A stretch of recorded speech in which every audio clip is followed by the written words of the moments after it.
বাবা যখন বলল যে তোমার থেকে আমাকে অনেক দূরে চলে যেতে হবে, তখনই কেমন যেন একটা ভয় লাগা শুরু করলো। চাইলেই কি তুমি আমার থেকে দূরে যেতে পারবা? তুমি তো আমার অক্সিজেন। অক্সিজেন ছাড়া মানুষ বাঁচে? তোমাকে ছাড়া আমি বাঁচতে পারবো না। বাবাকে আমাদের সম্পর্কে কথাটা জানাতে হবে, তোমার সম্পর্কে বলতে হবে।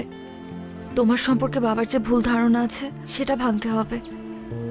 দেখো এশা, মানুষের সম্পর্কে মানুষের ধারণাটা একদম আপেক্ষিক।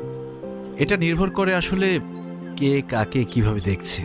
এই যে দেখো, আমাদের শরীরে যে ব্যাকটেরিয়া আছে, এটার নাম শুনলেই কিন্তু আমরা ভয় পেয়ে যাই।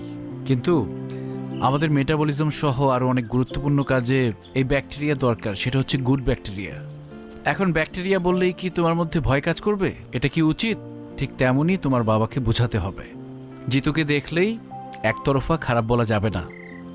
আমার মনে হয় তোমার বাবাকে বোঝালে বুঝবে, উনি খুবই ভালো মানুষ। জিতু, আমি না একটা বিষয় খুব সেলফিশ, আর সেটা হলো তুমি। তোমার জন্য কার মুখে হাসি ফুটলো, কার ঘরে চুলা জ্বললো, তাতে আমার কিচ্ছু যায় আসে না। আমি এত কিছু বুঝতেও চাই না, জানতেও চাই না। আমি শুধু জানি আমার হাসির কারণ হচ্ছে তুমি, আর তুমি আমাকে কখনো হারাতে দেবে না।